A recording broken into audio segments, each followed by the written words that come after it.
Aí. Então tá. A aula de hoje, e pelo visto a aula que vem no meio da semana, antes da gente chegar na aula de... que o professor Lucas vai falar de suplementos com vocês, é sobre populações especiais. Quando eu falo de populações especiais, não estou me referindo especificamente a pessoas com deficiências, é diferente de pessoas com condições especiais ou pessoas especiais. Então, populações especiais são pessoas que têm alguma condição, geralmente crônica, que, enfim, ela vai viver com essa condição e nem por isso ela deve viver menos ou deve viver mal. E o papel do exercício nas pessoas com essas condições crônicas tem se mostrado muito importante, muito relevante, e tem se mostrado um remédio, tem se mostrado um tratamento não farmacológico. Então, é um tratamento, deve fazer parte da rotina das pessoas dessas condições, e não envolve medicamento, né? Apesar de ser um remédio, não é um medicamento. E aí nessas populações especiais entram, dentre as pessoas com essas doenças crônicas que eu citei, entra câncer, obesidade. Câncer e obesidade são consideradas doenças crônicas na área da saúde, tá? Não são consideradas condições agudas. Diabetes, hipertensão, doença renal crônica, a gravidez e a terceira idade, né, os idosos, não são considerados, ser idoso não significa ser doente, nem estar grávida significa estar doente, mas são condições anormais, digamos assim, que traz alterações fisiológicas e que traz alterações que, se não forem muito bem cuidadas, aí a pessoa pode se encaminhar para condições desfavoráveis. Mas o exercício, tanto para a grávida quanto para um idoso, serve justamente para voltar a pessoa para o padrão, para o melhor padrão possível dentro da fisiologia. No caso da grávida, é um período, né, passa, e aí piora, porque depois que nasce tem o filho para cuidar, amamentar, etc.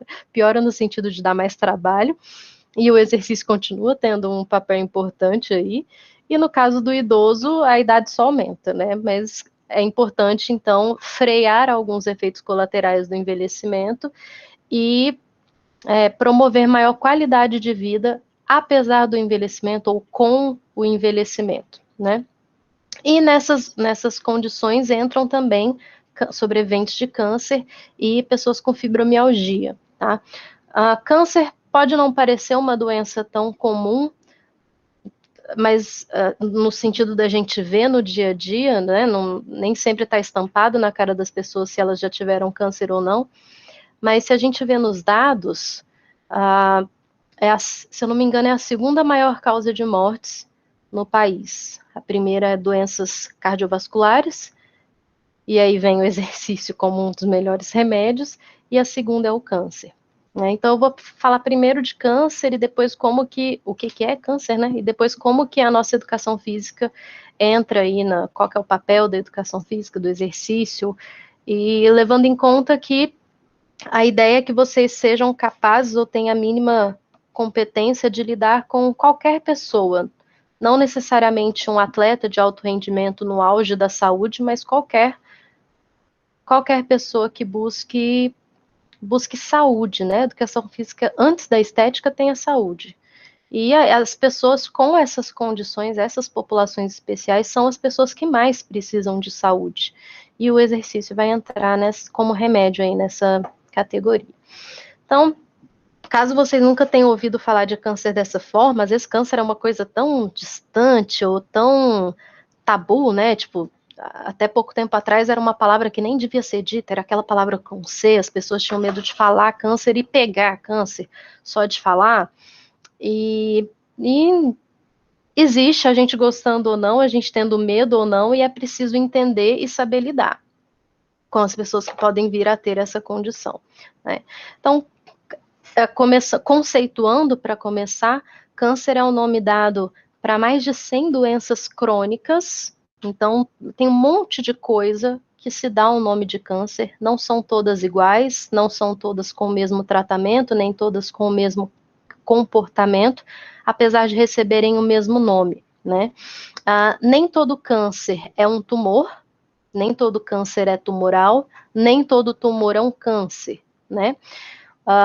Mas, de qualquer forma, a maioria dos cânceres está relacionado à presença de um tumor. Maioria, não todos.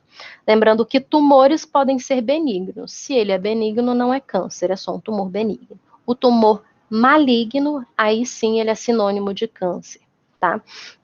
Então, o que é um câncer? É uma célula, no geral, uma célula que sofre uma mutação e que a partir dessa mutação ela passa a se proliferar de maneira inadequada. Ela passa a se proliferar sem limites, a ter um metabolismo muito acelerado, muito maior do que células normais. E aí, nesse metabolismo, começa a roubar nutrientes de outras células e começa a se multiplicar e ocupar tecidos que, ocupados, não terão mais a mesma função. E pode acontecer, inclusive, de algumas dessas células malignas se desprenderem do tumor original e conseguirem cair na corrente sanguínea, se ligar, grudar em outros tecidos e continuar a sua proliferação a partir daí. Quando isso acontece, o nome disso é metástase. Então, vamos supor que eu tenho um tumor na mama, um câncer de mama, mas um conjuntinho de células, ou até mesmo uma única célula, consegue escapar daquele tumor original, cai na corrente sanguínea e chega no pulmão. E o tecido do pulmão e da mama são parecidos. Aquela célula vai conseguir grudar, formar novos vasos sanguíneos e passar a se proliferar a partir daí, e aí eu vou ter 2 lugares tomados pelo câncer. É a metástase, tá? Deixa eu só mostrar um vídeo para vocês. É um vídeo muito bonitinho, que explica bem, de maneira bem didática o que é câncer. Ai, peraí, senão vocês não vão ouvir. E tem uma musiquinha bonitinha. Esse vídeo chama Academia de alguma coisa, é de uma equipe de São José do Rio Preto, da FAMERP, se não me engano.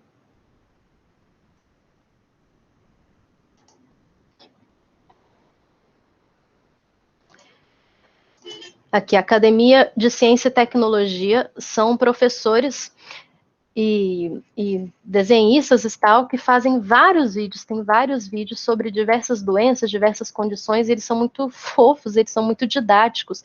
Então, são vídeos para a população entender o que é determinadas condições. Eu adoro esse vídeo sobre câncer justamente porque ilustra muito bem o mecanismo, para a partir daí a gente conseguir aprofundar, né?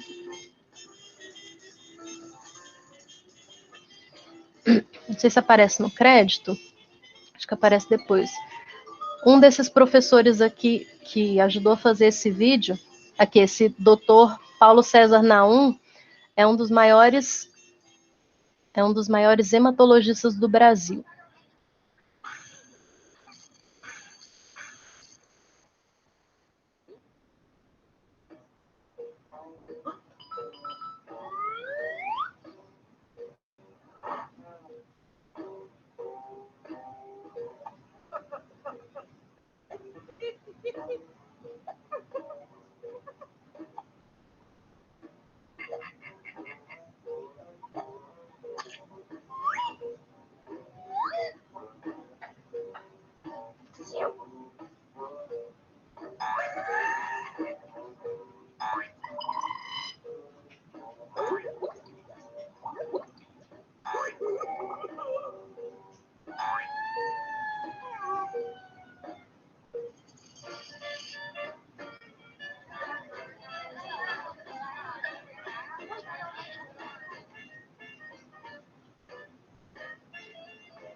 Só para vocês entenderem, essa proteína P53 é a proteína responsável pelo mecanismo de apoptose das células. E algumas pessoas têm uma mutação nessa proteína, é uma das causas de câncer. E existem várias proteínas já encontradas, vários genes que produzem proteínas já encontradas na ciência que são responsáveis por determinados tipos de câncer. A P53 é só um exemplo, mas existem outros genes que produzem outras proteínas relacionados com o câncer também.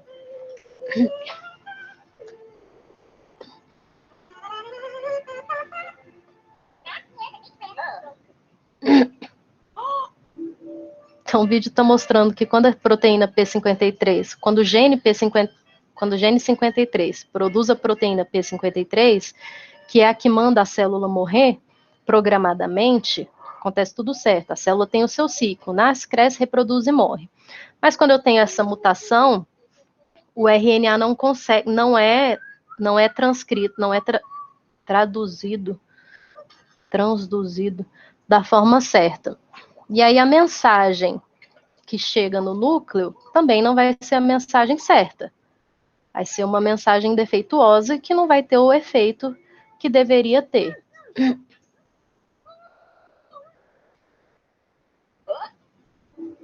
Então, em vez da célula morrer, ela não morre. E não morrendo, ela começa, já que ela perde ela vira imortal, digamos assim, ela perde o controle, começa a se multiplicar e por aí vai.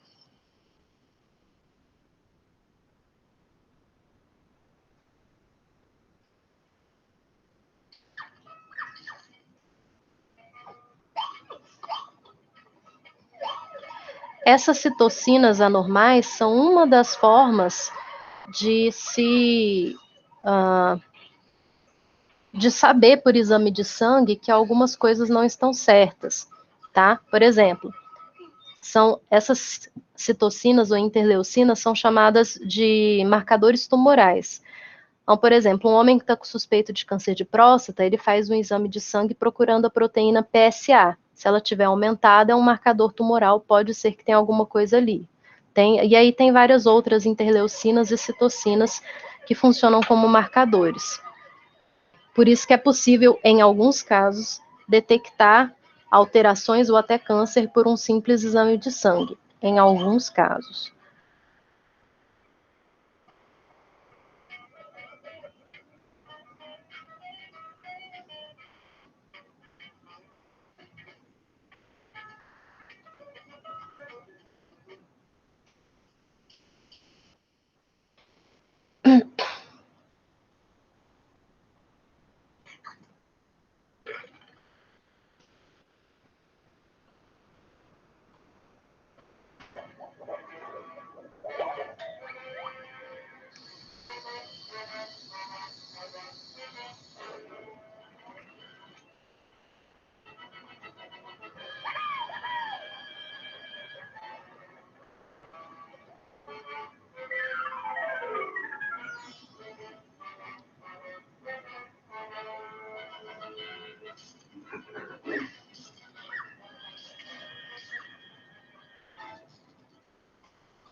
Essa parte deixa para depois. O Adeilson perguntou aqui se pode descobrir o câncer por um simples exame de sangue. Mais ou menos, tá? Você viu no vídeo que no começo, quando as células sofrem a mutação e começam a se multiplicar e a gerar essas citocinas e interleucinas, aí é possível você pegar algumas dessas substâncias em condição aumentada no exame de sangue. Então, vocês já viram notícia aí de um cientista encontrou uma nova forma de detectar câncer por uma gota de sangue. Então, tem algo nesse sentido. O problema é que aparece no vídeo também que chega num ponto que a célula se torna inteligente e ela consegue se disfarçar para o sistema imunológico. Ela consegue, lembra que no desenho ele se pinta assim de amarelo. Então, quando a célula consegue inibir a produção dessas citocinas, desses marcadores tumorais, aí não. Aí o exame de sangue vai dar normal, apesar do tumor estar lá, entendeu? Então é uma janela muito pequena para se encontrar esse câncer em um simples exame de sangue. E o problema é que essa janela às vezes é tão pequena que passa. Porque passa. O que acontece?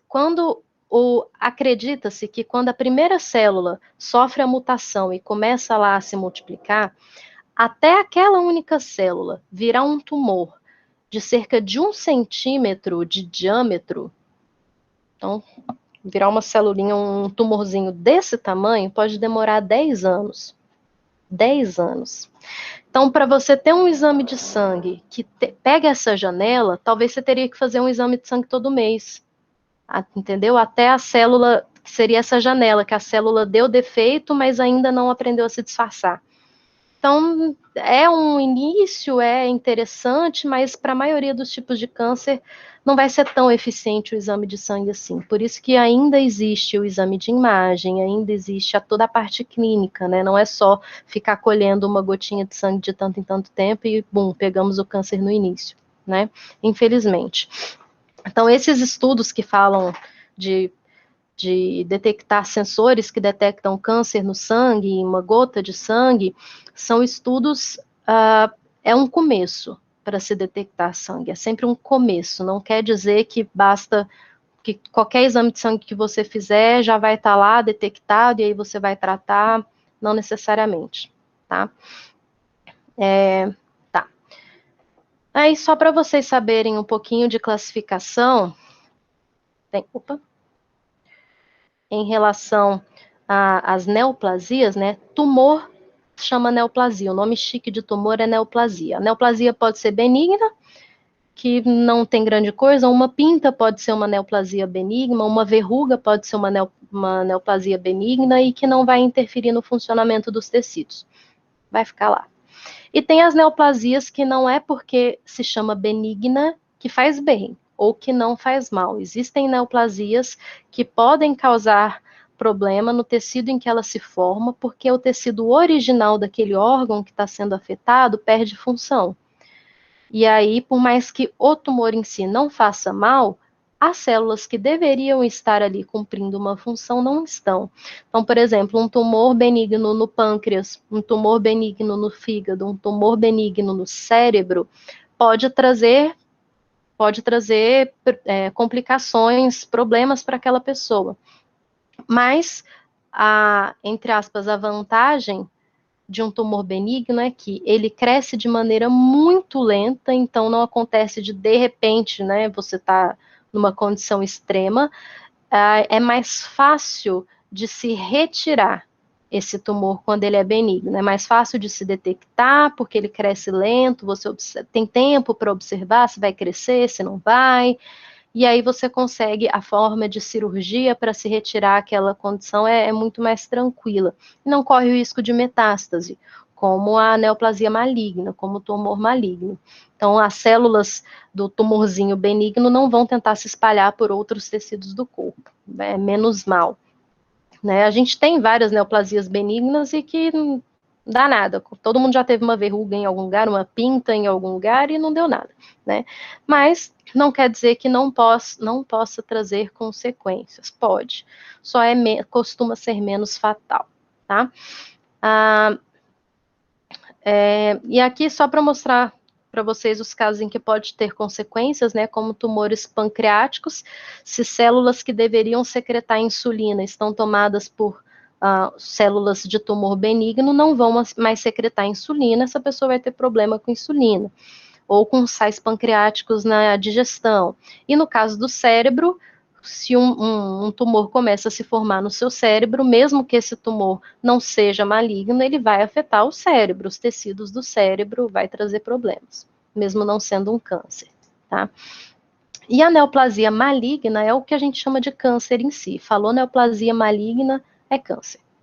Não tem outro jeito, é uma forma de câncer, tá? Então, é uma multiplicação de células fora do normal, desorganizada. Os tecidos malignos são menos diferenciados, significa que eles são mais parecidos com as células que já estavam ali. O que é um tecido muito diferenciado? Imagina que eu tenho uma pele normal aqui e surge uma verruga preta. É muito diferente do tecido que já estava aqui. Isso é que é diferenciado. O tumor maligno, ele não é tão diferenciado, ele é menos diferenciado, ele se parece mais com o tecido onde ele está crescendo. E o problema disso é justamente que fica mais difícil de se detectar. Se parece muito, como é que eu vou saber a diferença do que é célula normal e do que não é? O Gilson está perguntando se o câncer mais agressivo é o do pâncreas.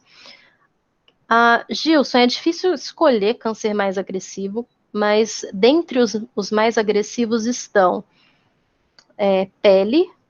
Tem um tipo de câncer de pele que é extremamente agressivo. Aí você pensa, mas na pele, eu tenho um pedaço de pele aqui com câncer, eu arranco a pele, fica cicatriz que seja, mas acabou, saiu. O problema é que, quando a gente fala de agressividade, a gente não fala só na ação do câncer naquela estrutura onde ela se originou. A gente fala da metástase também.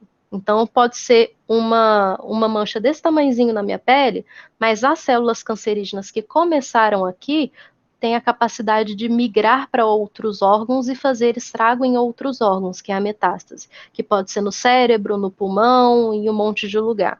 Então, esse de pele, se não me engano, é o de pele não melanoma. Tem o de pele melanoma e o não melanoma. Ele é extremamente agressivo.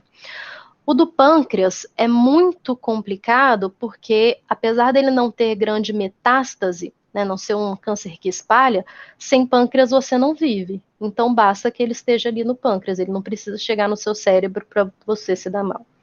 Sem pâncreas a gente não executa todas as nossas funções. A insulina a gente substitui, o glucagon não. Os sais pancreáticos, difícil, né? Câncer no cérebro, tem alguns cânceres de cérebro que são extremamente agressivos, e sem cérebro você é o quê? Nada, né? Você pode arrancar uma perna, mas arrancar o cérebro complica. E aí, então, depende do que a gente chama de agressivo, entendeu? Chegou no cérebro já não é bom sinal. Pulmão também. Uma pessoa que está com câncer tomado por pulmão, ela não é um pulmão tomado por câncer, ela não é elegível para transplante. Não dá só para tirar um pulmão canceroso e botar um novinho para funcionar. E sem pulmão você não respira, e sem respirar você morre. Então, é difícil classificar o câncer mais agressivo, porque depende do sentido que você está falando, entendeu? O câncer tem um ritmo de crescimento muito rápido. O metabolismo de uma célula cancerígena pode ser 80 vezes mais rápido do que de uma célula normal. Então, entende a velocidade, a capacidade que ela tem de pegar nutrientes, se multiplicar, formar redes de vasos sanguíneos, que aqui vai ser chamada de neoangiogênese, porque a angiogênese é um processo normal de formação de capilares e vasos sanguíneos. Neo, porque já não é normal, está ligado a uma situação anormal, e aí é por causa do câncer. E outra coisa que as células malignas causam,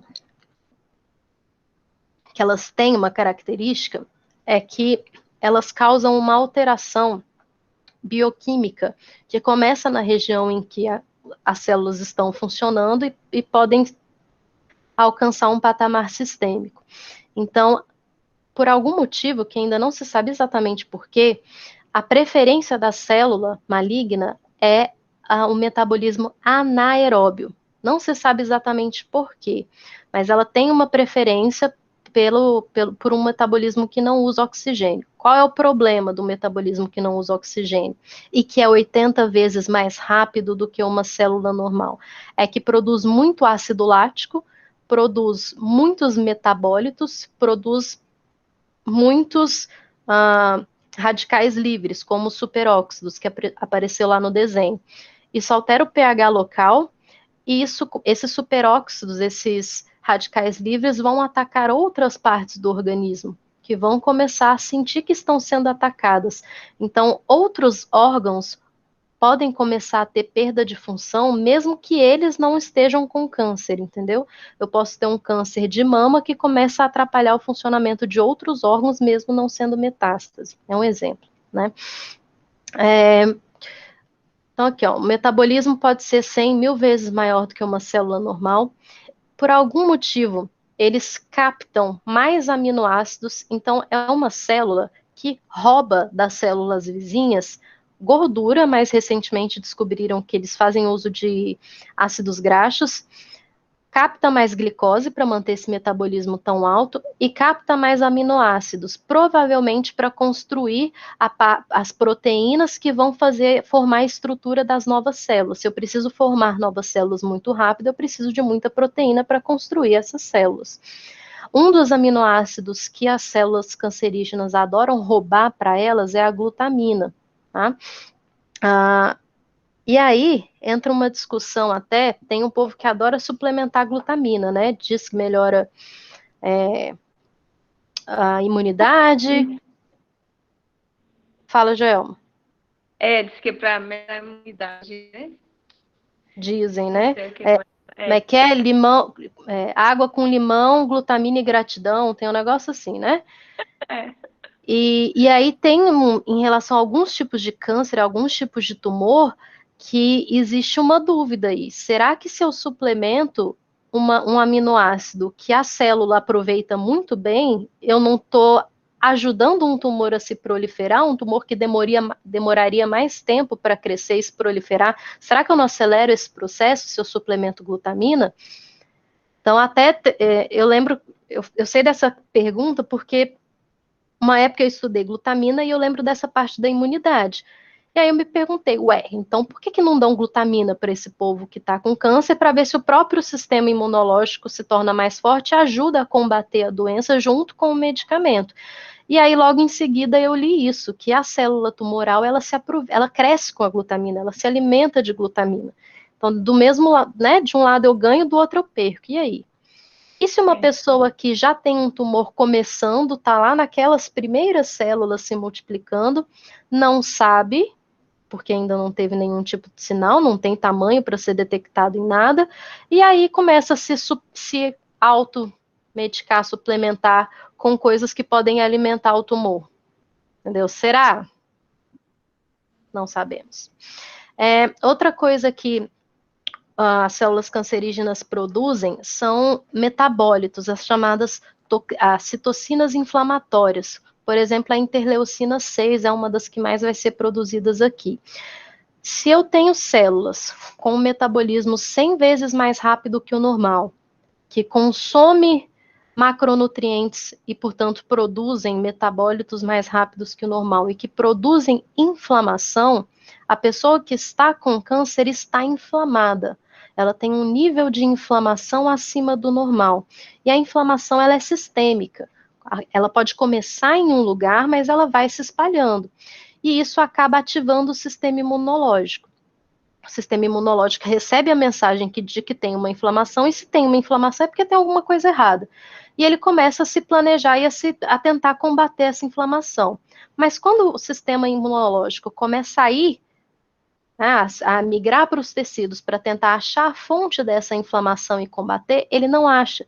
Lembra que a célula se pintou de amarelinho, ela se disfarçou? E aí o sistema imunológico fica, gente, eu sei que tem uma inflamação aqui, eu preciso lutar contra uma inflamação, mas cadê essa inflamação que eu não estou enxergando? E aí vai um monte de coisa junto acontecendo ao mesmo tempo, um monte de eixo se descompensa, um monte de hormônios se descompensam nesse processo. E aí, geralmente, é aí que começam os sintomas estranhos, vem, né, a pessoa começa a passar mal de um lado, passar mal do outro, e aí vem um exame errado, um exame errado no sentido de alteração, e aí vai vendo, tá aqui a fonte dessa alteração toda, né? Eu não sei se vocês repararam no vídeo o zinco que estava presente lá. Aquele ZN. Peraí, o Adilson está perguntando, pode ser que a creatina pode causar esses malefícios. Adeilson, eu não lembro de ter lido alguma coisa de células cancerígenas se alimentarem de creatina. A creatina ela é mais específica do tecido muscular, porque ela é usada no primeiro como a primeira fonte de energia. Né? A quebra da creatina fosfato gera ATP de maneira muito rápida, às vezes até antes da glicólise. E com certeza antes do uso de ácidos graxos, da gordura, etc. Mas eu não lembro da creatina estar relacionada a uma piora ou uma aceleração de células cancerígenas, não, tá? A creatina não, a glutamina eu li. Glutamina eu tenho certeza. Começar falando. Então, enfim, é uma inflamação sistêmica, né? E essa inflamação sistêmica, qualquer inflamação exagerada no nosso corpo, qualquer inflamação que não deva acontecer, seja vindo de um câncer, seja vindo de obesidade, de hiperglicemia, né, de uma diabetes descompensada, toda inflamação danifica o nosso sistema imunológico.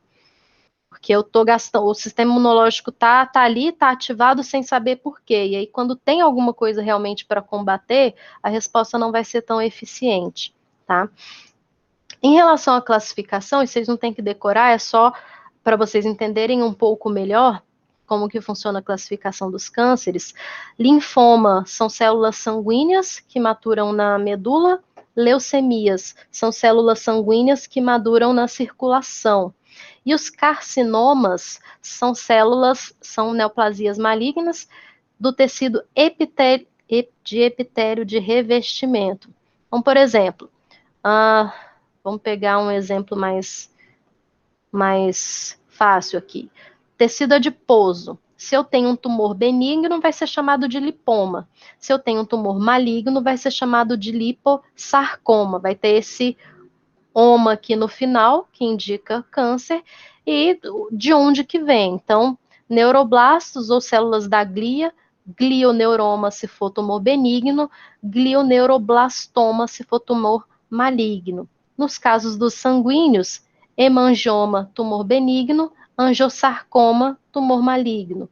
E por aí vai. Só para vocês entenderem um pouquinho melhor, quando vem o nome assim, né? Carcinoma de não sei o quê, sarcoma de não sei o quê, de onde que está vindo esse tipo de câncer. Vocês não têm que decorar isso não, só para vocês saberem, tá?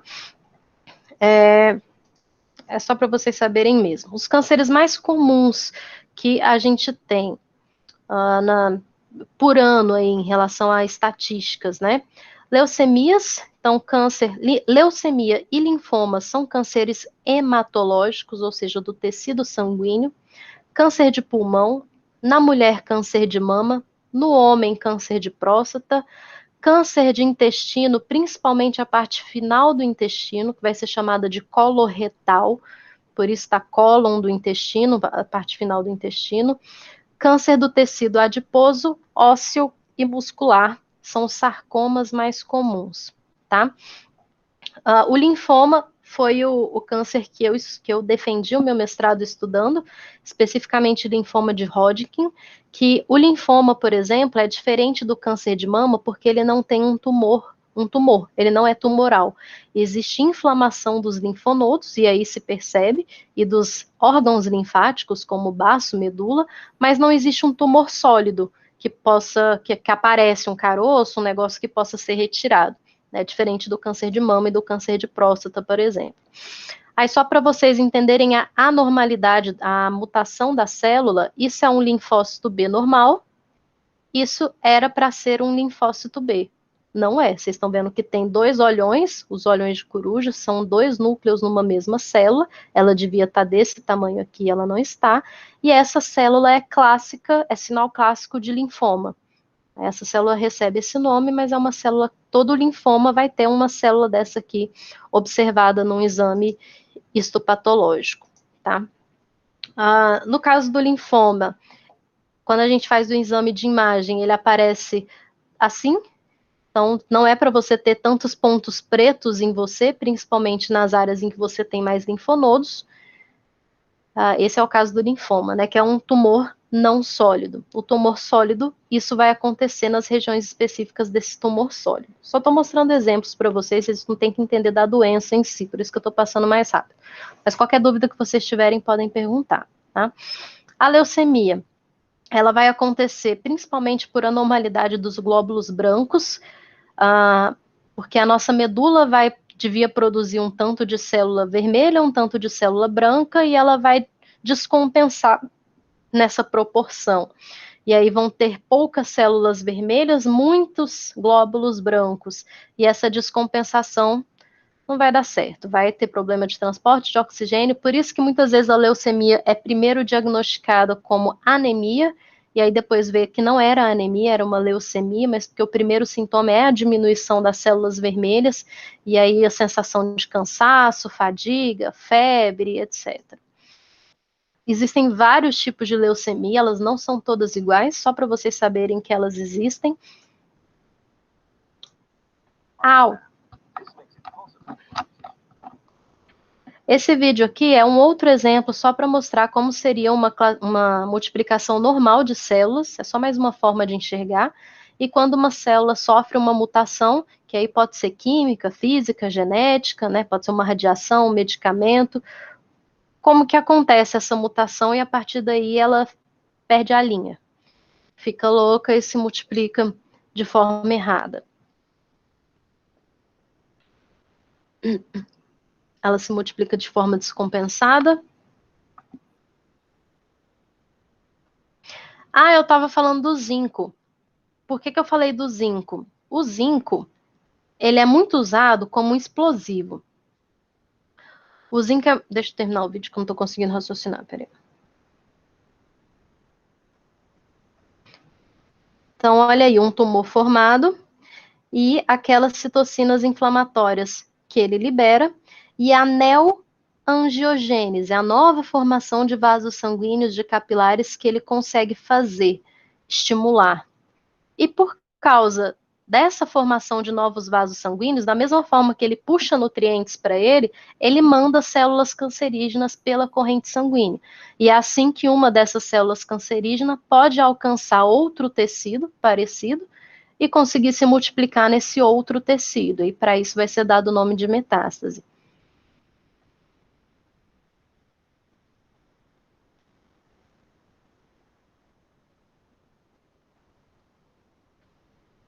E aí, alguns fatores que fazem a célula sofrer essa mutação, um deles, genético, exposição à radiação, exposição a fatores ambientais e químicos, né? Dentro do seu organismo, fatores químicos.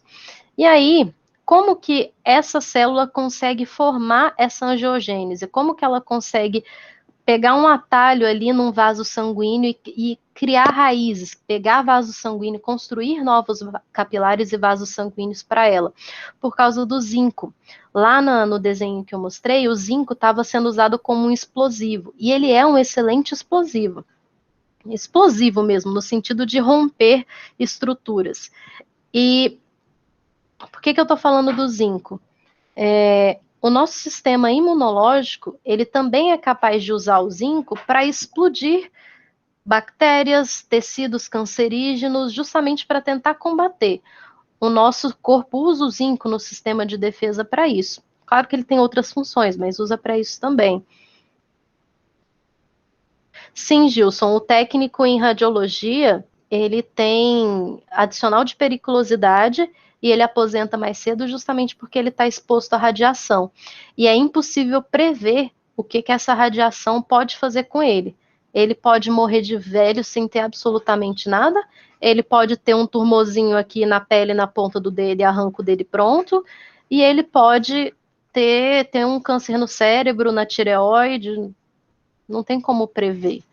E aí recebe bem, no sentido de tem adicionais e tal, aposenta mais cedo, mas tem uma chance de ter câncer aumentada também, né?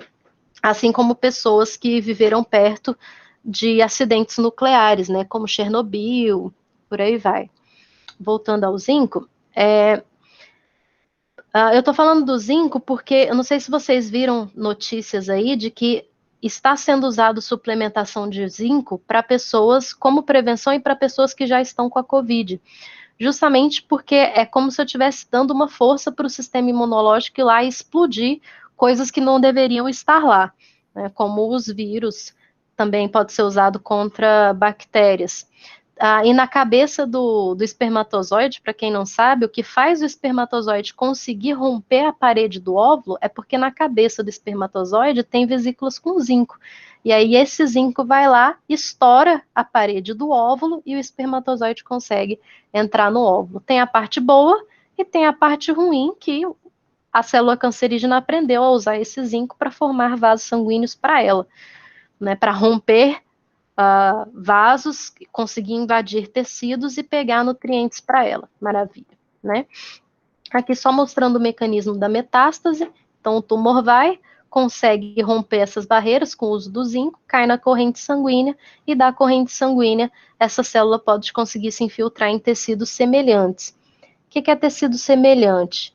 No vídeo lá mostrou que as células cancerígenas do intestino gostam de células do fígado. Existem outras semelhanças também, como cânceres de próstata e de mama, tem uma relação desse tipo com o tecido do pulmão e com o tecido do cérebro, tanto que são metástases comuns, tá? E câncer de osso também, câncer de mama e de próstata também tem uma predileção pelo tecido ósseo, tá? Isso aqui tá velho. Mas isso daqui, só para vocês terem ideia de números, às vezes quando não é perto da gente, a gente não tem ideia desses números, né? Essa estimativa que era para o biênio de 2014, 2015, então nem é tão, esses números já estão maiores, porque eles só aumentam.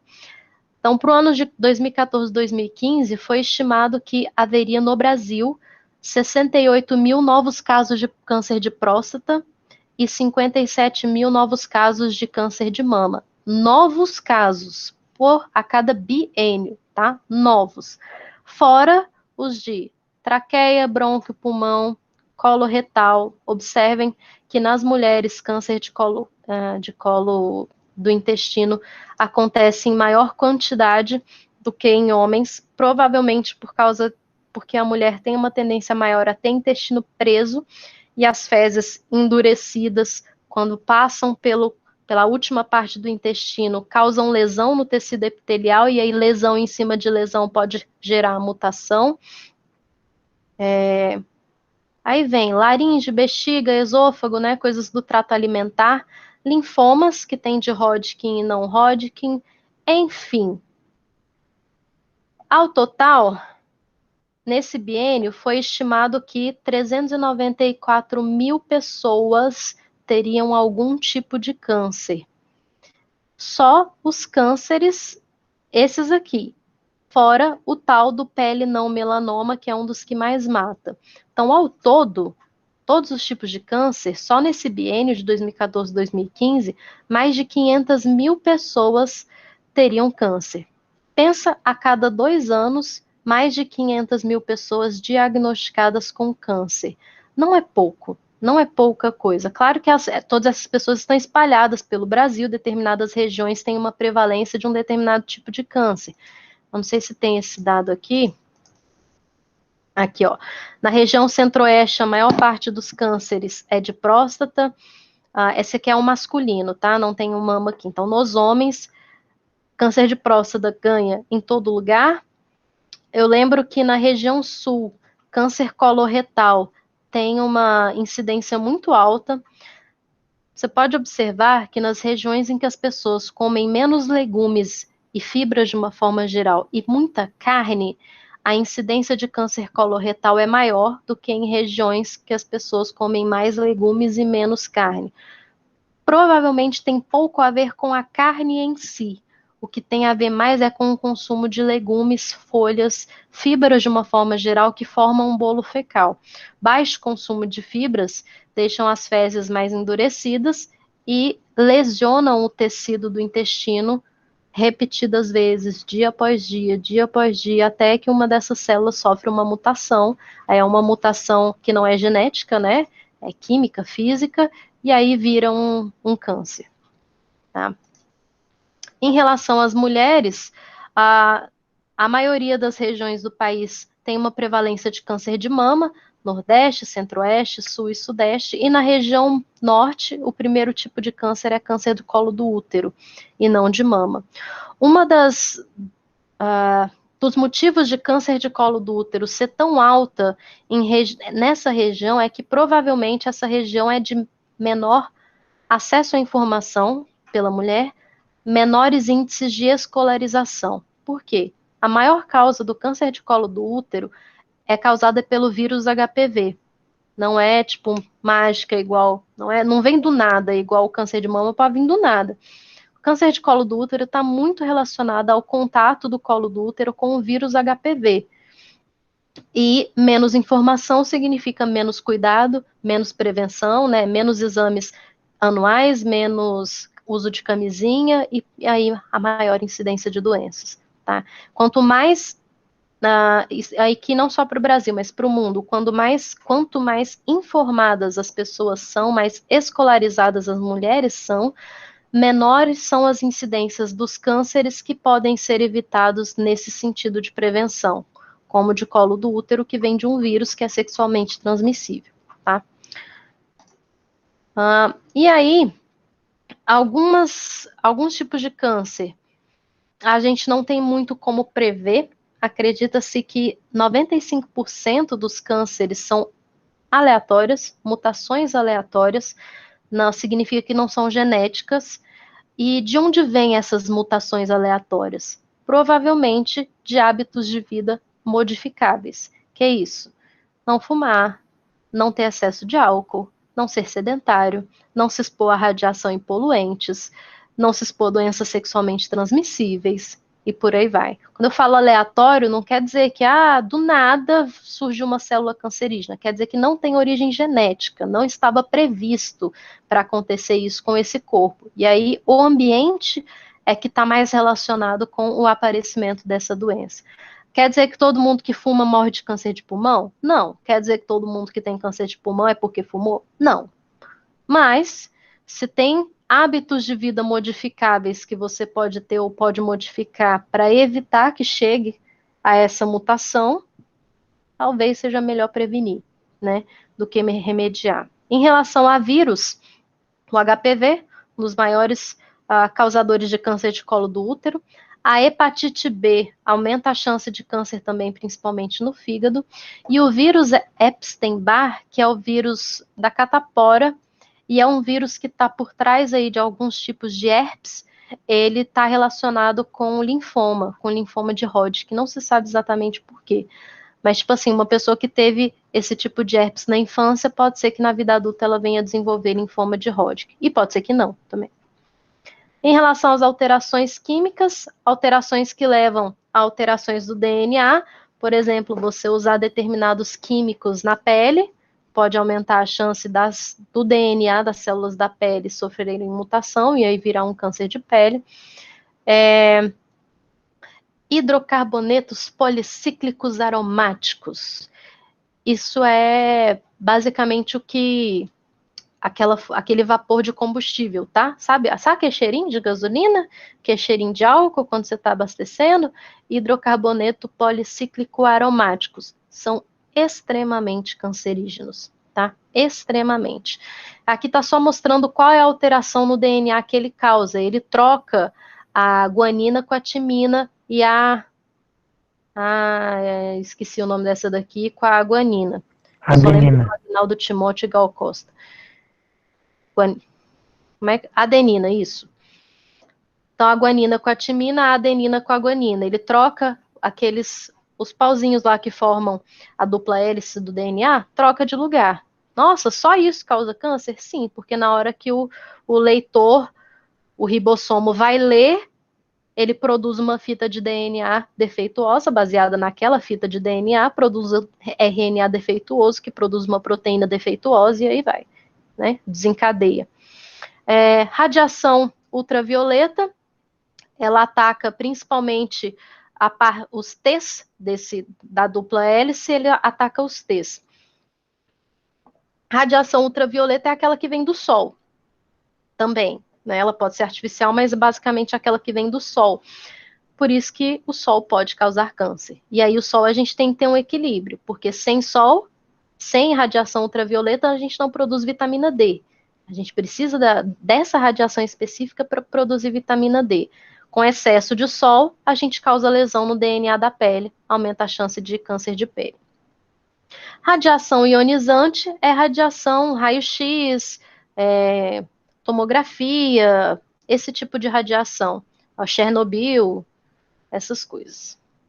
Que podem, aquela coisa, né? Quer dizer que vai causar? Aumenta a possibilidade, né?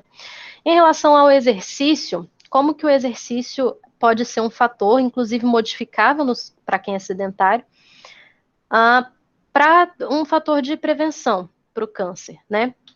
Existem muitos estudos feitos assim, com amostras gigantescas, mostrando que pessoas que praticam exercício físico regularmente, principalmente desde sempre, desde a infância, têm índices de câncer significativamente menores do que pessoas sedentárias. Isso está descrito assim desde os anos 60, e cada vez que fazem um estudo nesse sentido, eles veem a mesma coisa, que quem faz exercício tem uma menor incidência de câncer. Câncer em geral, mas alguns tipos de câncer parecem que podem ser mais prevenidos com a prática do exercício.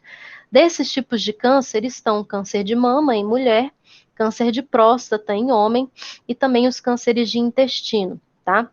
Aqui está o exemplo desses estudos aqui que observaram que a incidência de câncer de mama em mulheres que praticam exercício físico, a redução de câncer de mama em mulheres que praticam exercício vai de 20% a 80%. Tá? Então, você pode ter uma chance de ter câncer. Se você pratica exercício, você tem uma chance de ter câncer reduzida em 20%, que pode ser reduzida em até 80%. Cara, é muito fácil prevenir câncer de mama se a gente pensar que basta fazer exercício, né? Claro que vai ter gente que faz exercício que tem também, mas, né? É possível prevenir eficientemente fazendo exercícios regulares, além da alimentação, de outras coisas.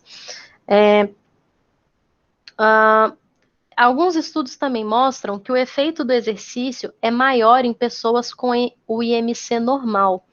Como assim? Pessoas com quadros de obesidade em relação a câncer se beneficiam menos com o exercício físico. Por isso que não basta só fazer o exercício físico, é preciso ter uma composição corporal mais saudável. E o obeso, ele não é saudável. Pode falar o que for, mas o obeso, ele não é saudável. E aí está mostrando, esse estudo mostrou que mesmo o obeso que faz exercício, ele tem menos efeito protetivo contra câncer do que uma pessoa com IMC normal, tá?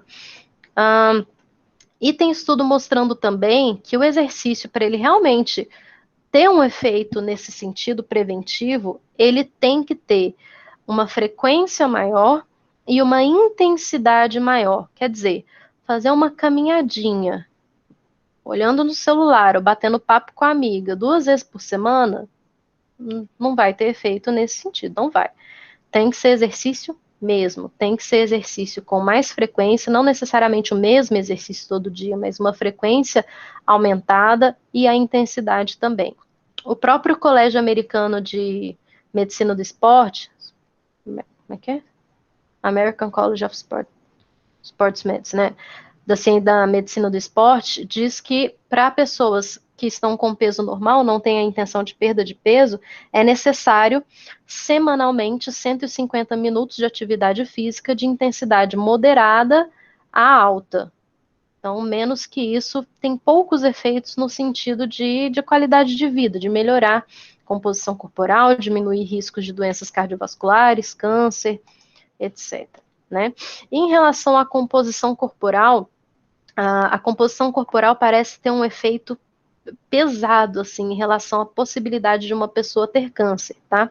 Esse estudo de 2011 estimou que mais de 50% dos tipos de câncer detectados estavam ligados à obesidade das pessoas. Então, a obesidade tem caminhos, o fato de uma pessoa estar muito acima do peso traz caminhos metabólicos que aumentam a possibilidade de uma pessoa ter câncer. Na aula que a gente teve um médico endocrinologista, a gente comentou que a gordura é um tecido glandular. A gordura produz hormônios, ela não é inerte.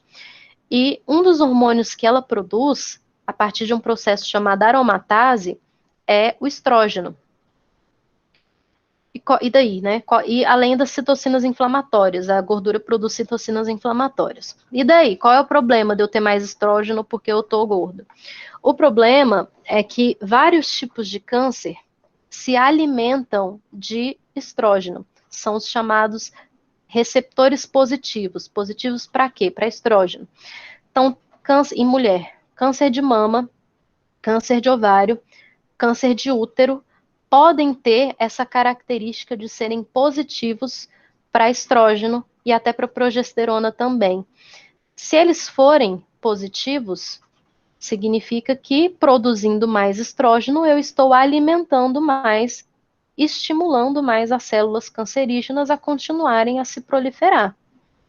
Isso é bem perigoso. Se eu tenho, vamos lá para o começo, se eu tenho uma célulazinha, que agora virou duas, e está começando a querer alimento e estímulo para se proliferar, e eu dou mais alimento e estímulo para ela se proliferar, o meu corpo não vai responder. Eu vou ter aquele câncer de forma mais agressiva. Enquanto se eu tiver, por exemplo, uma célulazinha que virou duas, mas que não teve estímulo suficiente para crescer e a minha imunidade foi forte o suficiente para combater, acabou. Aquela célula vai ser derrubada pelo próprio organismo, né? A gente tem células que sofrem mutação o tempo todo, mas a gente não tem câncer o tempo todo. Até um certo ponto, o nosso próprio corpo dá conta de lidar, né? Descontrole de insulina, aumento excessivo de secreção de insulina associado à resistência à insulina, ou caminho contrário, eu começo a ter resistência à insulina e por isso eu produzo mais insulina, e é a condição do diabético, aumenta também a incidência de câncer, a chance de ter câncer, tá? Por quê? A insulina é um hormônio extremamente anabólico, mas da mesma forma que ele pode estimular o seu músculo a anabolizar, ele estimula células cancerígenas também. Então, a relação do excesso de peso é essa aqui no desenho.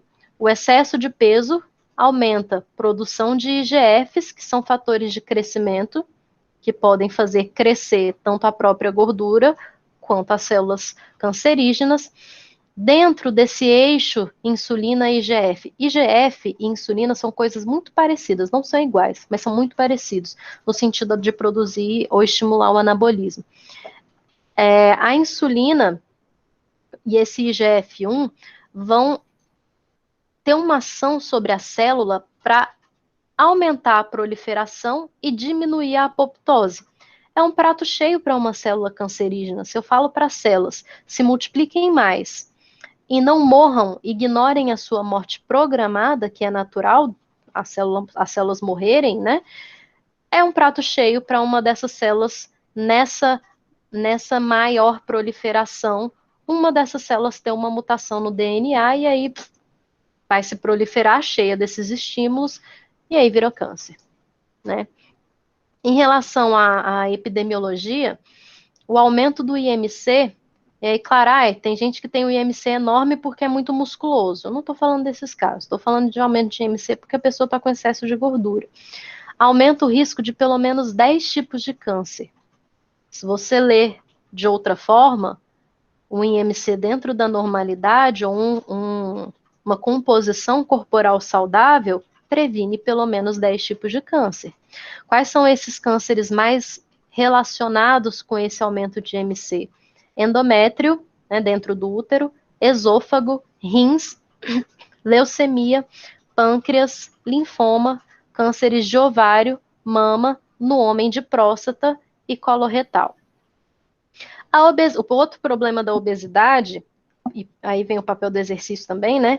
É que a obesidade aumenta a mortalidade em câncer.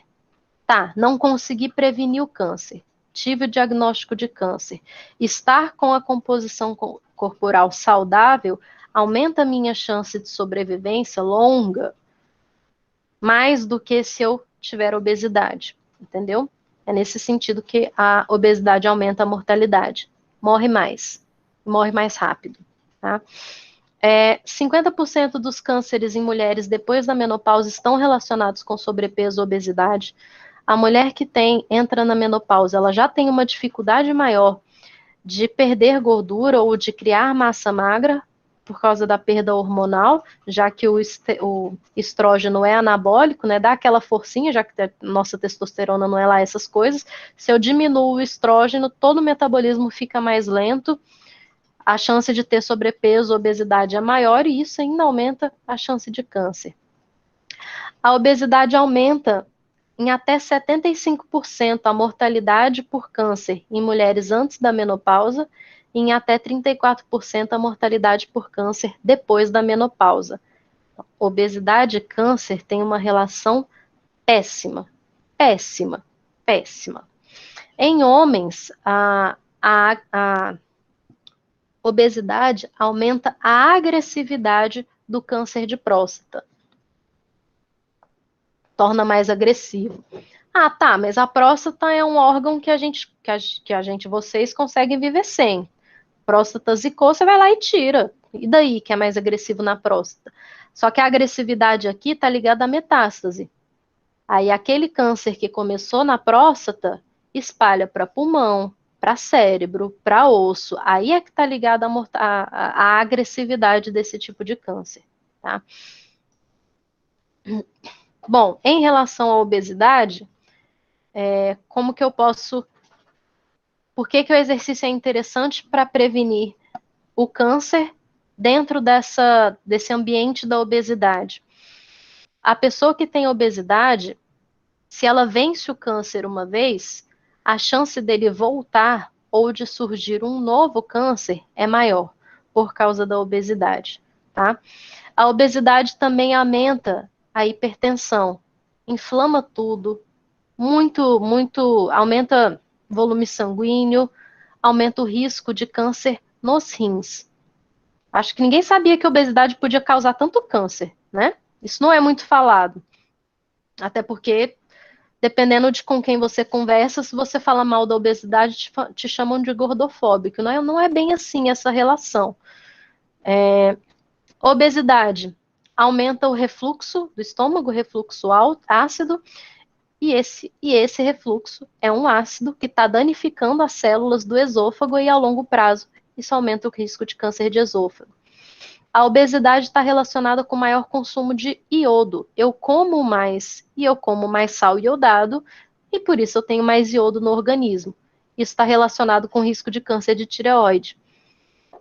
A obesidade aumenta a função hormonal, principalmente do estrógeno, por causa da aromatase no tecido adiposo, aumenta o risco de câncer de mama e de ovário em mulheres. Em homem, aumenta o risco de câncer de mama também, mas em homem a incidência de câncer de mama é bem menor do que em mulher, né? No caso do homem, a testosterona vai estar mais relacionada ao câncer de próstata. Então, testosterona, próstata, estrógeno, mama e ovário, tá? Tá, a pessoa teve câncer, ela vai passar por algumas etapas aí da vida dela. Em algumas situações, ela vai passar por uma cirurgia para retirar aquele tumor encontrado. Nem todo câncer tem tumor sólido, então nem todo câncer tem cirurgia para retirar tumor. Os linfomas e as leucemias não se retira tumor. Passa por uma quimioterapia, quimioterapia é um conjunto de drogas, um conjunto de remédios. Radioterapia, radiação para tentar matar com a radiação aquelas células cancerígenas em um local específico. E, em alguns casos, quando os cânceres são positivos para hormonioreceptores, é preciso fazer uma hormonioterapia. O que é a hormonioterapia? É cortar o hormônio que pode alimentar o tumor. Então, é muito comum que mulheres que tiveram câncer de mama façam hormonioterapia, que também é chamada de inibidor de aromatase. Eu comentei na aula do endocrinologista, de gente tomando inibidor de aromatase. Por quê? A aromatase é o que vai fazer a minha gordura produzir estrógeno. Se eu tenho um câncer positivo para estrógeno, eu não posso produzir estrógeno. Eu vou tomar o inibidor de aromatase para o meu tecido adiposo não produzir estrógeno. E alguns outros remédios para os meus ovários também não produzirem estrógeno, para ninguém produzir estrógeno. E pode ter o tipo de câncer que é receptor de progesterona também, e até os dois, progesterona e estrógeno.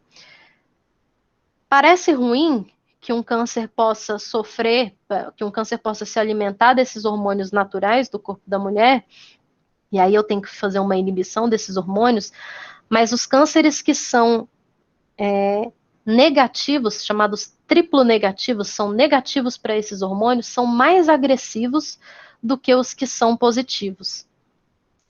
Por incrível que pareça. Então, é melhor o câncer ser sensível ao hormônio, você cortar o hormônio, do que ele não ser sensível ao hormônio e ser mais difícil de tratá-lo, tá? E existe aí uma diferença que talvez vocês saibam em relação a SUS e rede privada. O SUS, ele não tem dinheiro para fazer o tratamento da forma menos invasiva e menos dolorosa possível. Se você está pagando, você tem esse dinheiro. Se você está pagando do seu bolso ou do seu plano de saúde. O que acontece muitas vezes com essa sequência que eu botei aí? Na rede privada, muitas vezes você começa o tratamento com a quimio e com a rádio para diminuir o tamanho do tumor, para que o processo cirúrgico de retirada do tumor seja menos agressivo, leve menos tecido, né, faça um buraco menos pior na pessoa. Na rede pública, não. Você já começa com a cirurgia, até para não correr o risco daquele câncer continuar crescendo. Depois você vai para quimioterapia, hormonioterapia, para garantir que aquele câncer não volte, não progrida, não tenha células sobrando. O problema é que aí o rombo é maior. A agressividade da cirurgia é maior, tá? Só para vocês verem como que acontece a reconstrução mamária, essa daqui é com expansor de tecidos e próstata. Deixa eu ver se tem mais. Não. O que acontece na reconstrução de mama? Isso é importante vocês saberem. Existem mais de uma forma de se reconstruir a mama de uma pessoa que teve câncer de mama.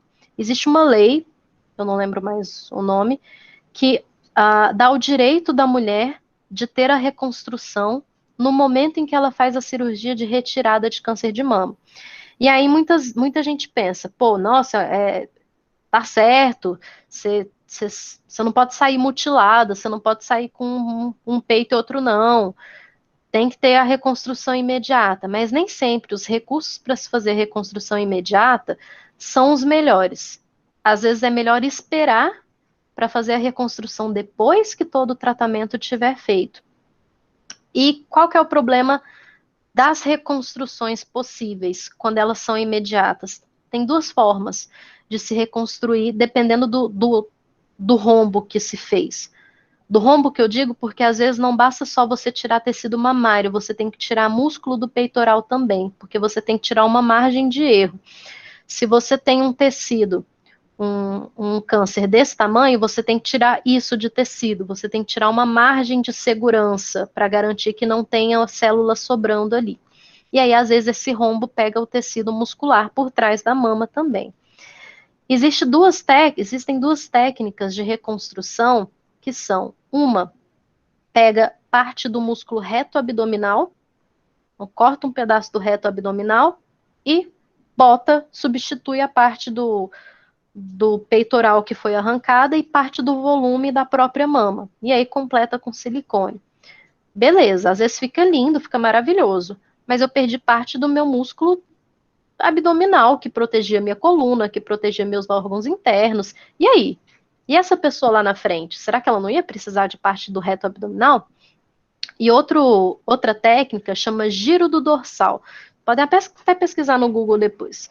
Giro do dorsal. Por quê? Eu pego o grande dorsal, parte do músculo latíssimo do dorso, e giro. Então, imagina aqui a minha mão, imagina esse pedaço de músculo. Eu corto lá, corto a origem, a inserção, corto e giro para cá. E ocupo o tecido da mama. Também pode ficar ótimo, mas eu perdi tecido nas minhas costas, né? Eu perdi um músculo que tinha função.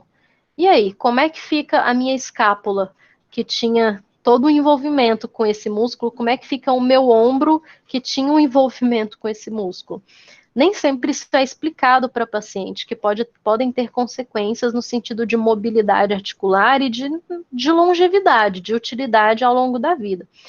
Eu já vi, quando eu pesquisava câncer de mama, eu já entrei em grupos de mulheres com câncer de mama e eu já vi elas se perguntando, né, que método vocês escolheram, tal, tô pensando, conversando com o médico.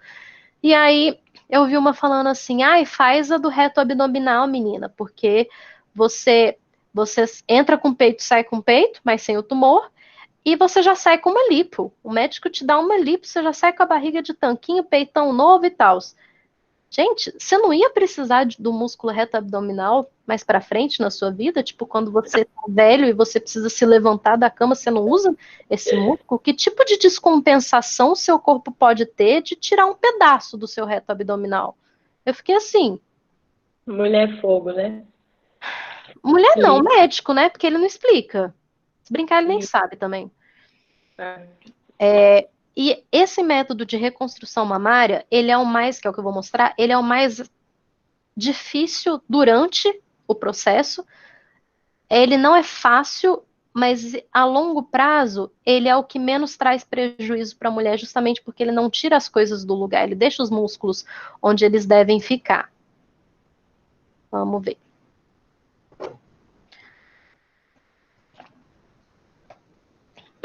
Então, nesse caso, é o caso que a mulher, só pausar, é o caso que a mulher tirou a mama e fechou. Sabe quando a mulher fica sem a mama, fica só com aquela cicatriz, tá só de um lado. Então, não é a reconstrução imediata.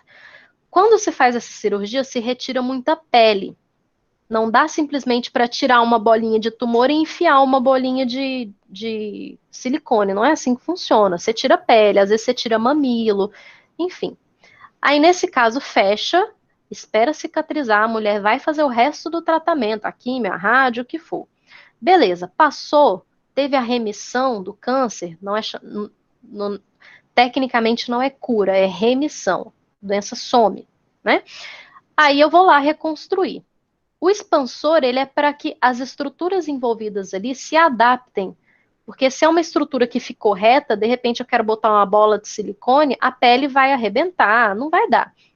Então eu venho com um expansor, que tem esse canudinho, né, que fica para fora, e aí eu boto esse expansor embaixo do músculo. Por que embaixo do músculo? Porque fica mais natural, tá? Essa cirurgia, quando o silicone é colocado por baixo do músculo, o seio fica mais natural e se parece mais com o seio que não teve a intervenção. Então eu vou expandindo. Hã? A minha prova é por debaixo do músculo. Você? Aham. É mesmo, tu é siliconada, é. Aí, acho que é por isso que não parece, porque é por debaixo do músculo.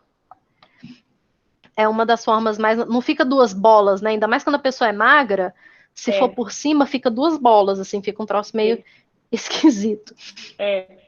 Aí, quando o expansor alcança o tamanho da prótese de silicone, tira o expansor, coloca a prótese. Mas vocês viram que isso pode demorar alguns meses, né? E aí a pessoa fica sem peito por alguns meses, né? Aí aqui, ó, o do reto abdominal. Então, abre a barrigão, tira um pouquinho de pele de gordura para substituir o que foi retirado aqui. Tira parte do músculo, ó. Tá vendo? E finge que nada aconteceu.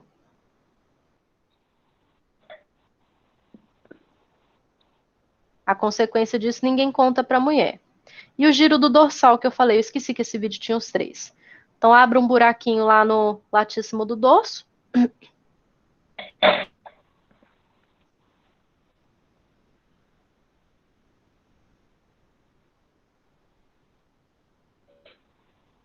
E faço esse giro do dorsal.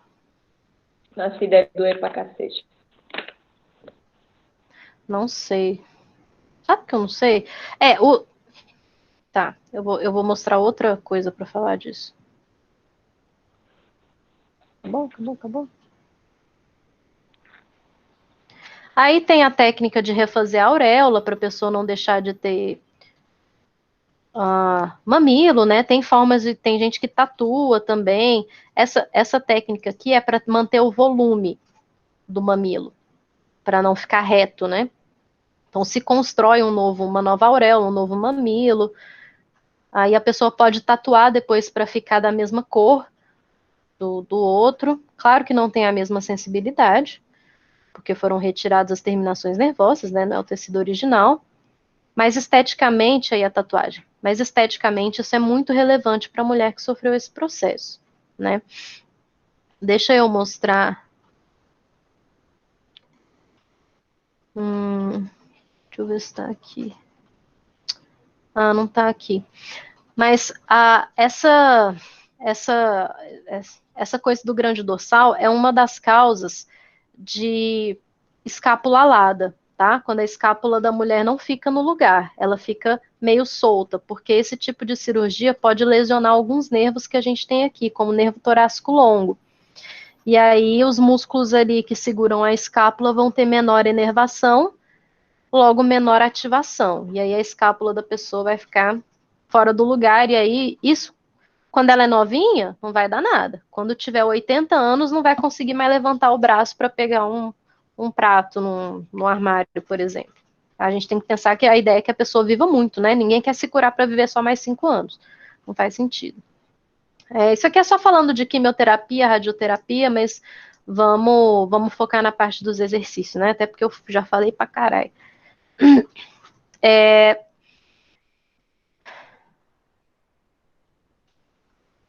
Fernando, o câncer não é contagioso, tá? O câncer não é contagioso de nenhuma forma, não.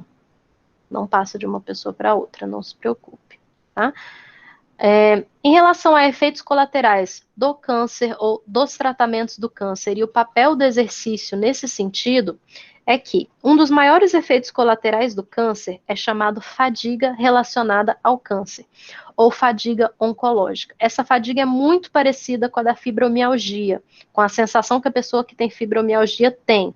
Por isso que a partir daqui é no mesmo sentido da fibromialgia, tá? Então, existe essa fadiga. Não se sabe se essa fadiga vem da doença em si ou do tratamento, porque tem gente com câncer que ainda não fez tratamento e tem fadiga, tem gente que fez químio e tem fadiga, tem gente que não fez químio e fez só a rádio e tem fadiga do mesmo jeito. Tem gente que não tomou antidepressivo, não tomou nada nesse sentido e tem fadiga, e tem gente que tomou antidepressivo e tem fadiga. Eu falo do antidepressivo porque a fadiga é um dos sintomas da depressão. E tem gente que não teve nenhum quadro de depressão e tem fadiga. É um dos sintomas mais debilitantes do câncer. Ele pode durar 15 anos. A pessoa pode passar o resto da vida tendo uma sensação de que ela não tem mais energia, de que ela está mais cansada que o normal, de que as coisas são mais difíceis. Isso é muito real e muito debilitante, né? Já não basta o período da doença em si, que não é fácil. Quando a doença passa, você fica com esse sintoma de que parece que está tudo mais pesado. O funcionamento do intestino, ele tende... Então tá. O funcionamento do intestino, ele tende a ser piorado por causa dos tratamentos, a quimioterapia, enfim, a pessoa tende a ter constipação, ela come menos, ela tem enjoo, todo o intestino funciona pior, principalmente durante o tratamento. Ela tende a ter perda de massa magra, também porque come, não tem vontade de comer, vomita, essas coisas. O processo depressivo que em algumas pessoas se estabelece, e porque ela não faz exercício, né? Você não vê uma pessoa com a cabeça raspada, recém cirurgia, puxando ferro na academia, assim, até certo ponto é esperada esse não exercício, mas a perda de massa magra, ela pode ser bem acentuada, em algumas pessoas ela é muito grave. Juntando tudo isso, eu tenho diminuição da densidade mineral óssea. Uma pessoa que teve câncer, ela tem uma predisposição maior a ter osteoporose antes da hora, tipo assim, se ela teria com 80 anos, ela pode ter com 45, por causa do câncer, do tratamento, enfim. Aumento repentino de massa gorda. Tem muita gente que, quando começa o tratamento, dá a impressão de que ela incha. É uma mistura de inchaço mesmo com gordura. A pessoa engorda muito. Isso está relacionado com hormônios e está relacionado com a parte emocional também, tá? Aumento de fatores inflamatórios, quimioterapia, radioterapia, estresse, tudo isso aumenta o fator inflamatório. Descontrole da resposta à insulina é também uma consequência comum dos tratamentos. Aí a pessoa não era diabética, mas começa a ter começar a ficar diabética por essa resistência à insulina. Estresse psicológico e depressão é extremamente comum, esperado, assim, não é, né? Não é nenhum absurdo. E a microbiota da pessoa que passa por esse tratamento, a microbiota intestinal, principalmente, ela fica muito debilitada. Se as nossas bactérias intestinais não funcionam direito, a gente não produz algumas substâncias importantes. Tanto substâncias no sentido de vitaminas, como algumas vitaminas B, quanto dopamina e serotonina, por exemplo. A gente produz serotonina no intestino, mas a gente precisa do equilíbrio da microbiota para isso acontecer, né? Isso tudo é efeito colateral do câncer e dos seus tratamentos. Gente, o exercício físico, ele age em todos esses efeitos colaterais. Todos. O exercício físico diminui a fadiga relacionada ao câncer, tanto o treinamento resistido quanto o aeróbio, tá? Eu não sou time aeróbio, eu sou time força. Durante o meu mestrado, tem uma galera da UNB que é força. Tem um professor que proibia o uso da palavra aeróbio dentro de sala de aula, mas tem estudos mostrando que, tanto para fibromialgia quanto para pessoas que tiveram câncer, o exercício físico aeróbio tem um efeito na fadiga, que se eu juntar o aeróbio com o treinamento resistido, eu tenho mais melhoras do que só o treinamento resistido. Tá? Mas o exercício aeróbio é de verdade, não é caminhadinha devagarzinho batendo papo com a coleguinha, não. Se é para andar mesmo, rápido. Se é para dar uma corridinha, é para correr. Se é para andar de bicicleta, é para andar de bicicleta de verdade, não é passear no shopping, tá? Exercício melhora o funcionamento do intestino, melhora os estímulos para o intestino ir empurrando os movimentos peristálticos e para a microbiota estar em manutenção. O exercício ajuda a diminuir algumas bactérias não tão boas e aumentar a proporção de bactérias boas, mais úteis para a gente.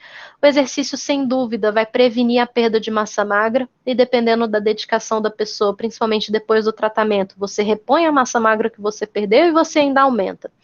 Fazendo isso, praticando o exercício e aumentando massa magra, você garante que a sua densidade mineral óssea esteja dentro do saudável. Lucro, né? E você previne o aumento repentino de massa gorda. Pode acontecer da pessoa engordar mesmo assim? Pode, mas ela vai engordar menos. E quando as piores fases aí do tratamento passarem, ela tem uma chance de voltar a um peso saudável com mais facilidade, com menos sofrimento, né? O exercício físico, apesar dele causar inflamação naquele momento em que você termina o exercício, a nossa reação à inflamação se torna melhorada. Isso para pessoas que não tiveram e para pessoas que tiveram câncer. Nós ficamos mais eficientes em lidar com a inflamação. O exercício físico vai melhorar muito a resposta à insulina. Lembra que a gente consegue controlar a glicemia sem a ação da insulina? Então, o exercício pode diminuir a produção de insulina, dando uma folga para o pâncreas, para ele trabalhar menos e mesmo assim você controlar a glicemia. O exercício já é muito bem associado com a melhora do estresse psicológico e da depressão, e da microbiota eu já falei. Em relação ao exercício e à sobrevida, então, tive diagnóstico de câncer. E aí? Vai fazer diferença eu usar o meu tempo para fazer exercício ou não? O exercício, ele previne a recidiva. O que é isso? A chance daquele câncer original voltar ou de outro câncer surgir naquela pessoa. Diminui muito essa chance. A manutenção da composição corporal, principalmente da mulher que já está ou vai entrar na menopausa. Lembra que a mulher que entra na menopausa, ela tende a engordar e tende a perder densidade mineral óssea. Se eu faço exercício, eu previno as duas coisas, além de poder aumentar a massa magra. E eu lembro para vocês, das primeiras aulas, que força está relacionado com saúde física e mental. Então, se eu mantenho a massa magra, eu mantenho a força, eu mantenho mais qualidade de vida para aquela pessoa. Eu melhoro a angiogênese. A angiogênese é boa. A neoangiogênese é que está ligada ao câncer. O que é aumentar a angiogênese? Eu aumento a quantidade de capilares e de vasos sanguíneos por todo o meu corpo, principalmente nos músculos, mas também posso ter esse efeito no cérebro, no fígado, no intestino. Meu sangue circulando melhor pelo corpo todo, eu tenho mais qualidade de vida. Eu envio mais nutrientes e oxigênio para os tecidos, eu removo com mais eficiência os metabólitos. Então, a angiogênese é muito boa, inclusive previne infarto, previne AVCs ou as consequências dessas condições. Em relação à frequência e força, e relação de força e aeróbio, foi o que eu comentei no começo.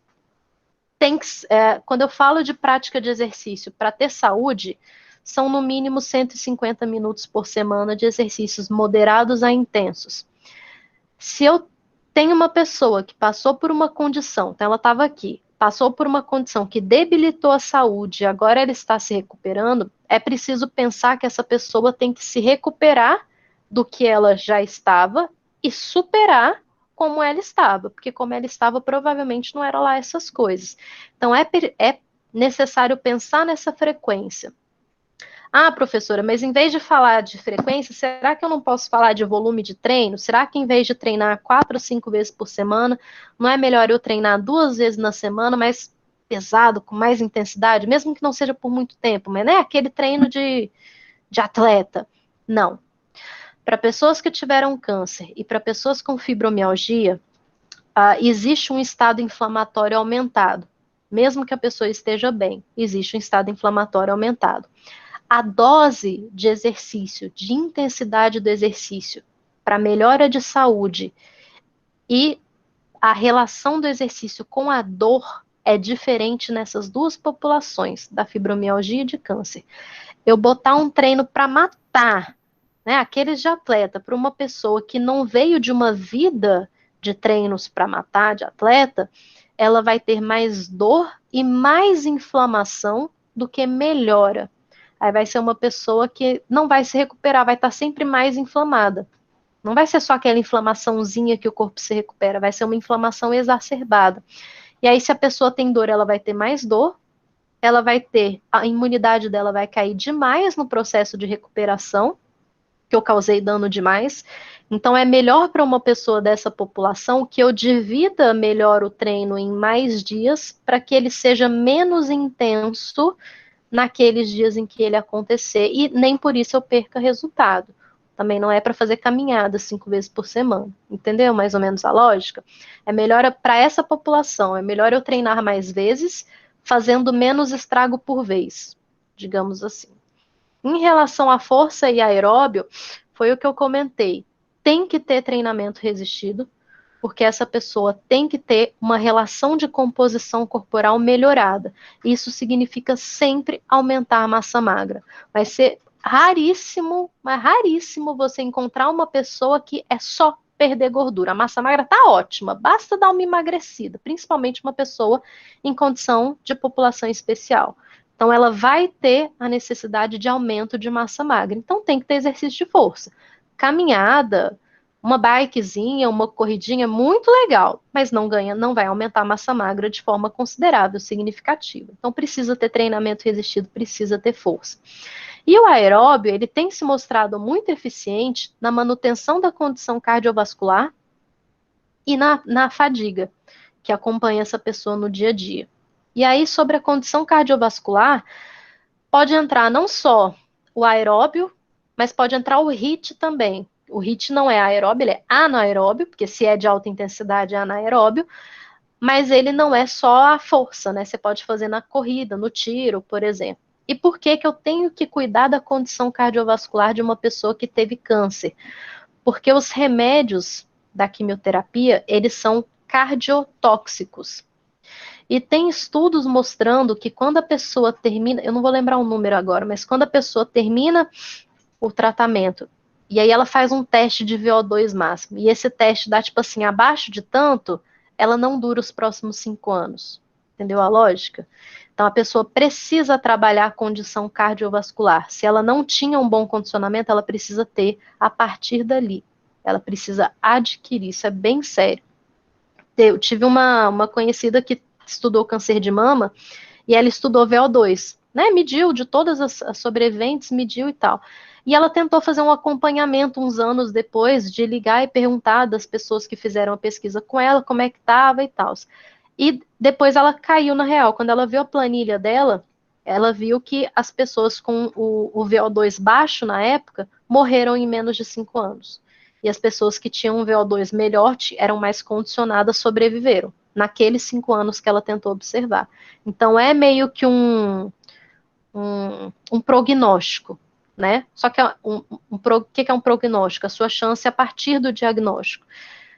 Quer dizer que uma pessoa que hoje está com baixo VO2 vai morrer de câncer? Não, quer dizer que eu preciso trabalhar para que essa pessoa aumente o VO2 e dure mais tempo depois de um câncer, tá? Então, por que passar exercício para quem tem câncer. E quando eu falo passar exercício, eu não preciso esperar a pessoa acabar o tratamento, tá, gente? Recebeu o diagnóstico, se ela já treinava, continua treinando. Se ela resolveu treinar antes de começar o tratamento, intensivão. Tentar aumentar a massa magra antes.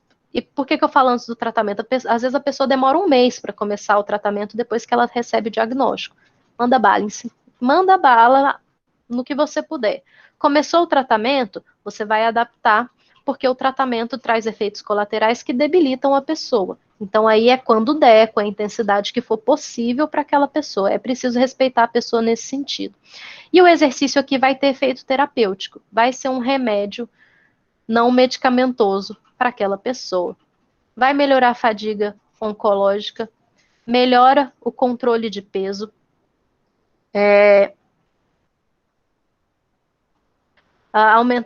melhorando o fator do excesso de peso, eu diminuo a chance dos cânceres ligados ao excesso de gordura, é o que quer dizer isso daqui, contrapõe o efeito da depressão hormonal sobre o sistema musculoesquelético. Normalmente eu tenho diminuição de testosterona e estrógeno quando eu faço tratamento, e eles são anabólicos. Então, se eu perco hormônios anabólicos, pelo menos o exercício físico dá uma regulada com outros fatores de crescimento para que eu não perca massa magra. Melhora a qualidade de vida de forma geral e reduz a recorrência e a mortalidade de alguns tipos de câncer, tá? Que só para repetindo uma outra figura sobre a regulação hormonal e os fatores inflamatórios, as diferentes formas que a obesidade pode aumentar a progressão do câncer, né? Os diferentes caminhos que a obesidade pode agir para aumentar a progressão do câncer. Em relação aos tratamentos, isso aqui está repetido, enfim. Só para ficar mais claro, né? Por que eu vou treinar para uma pessoa que teve câncer?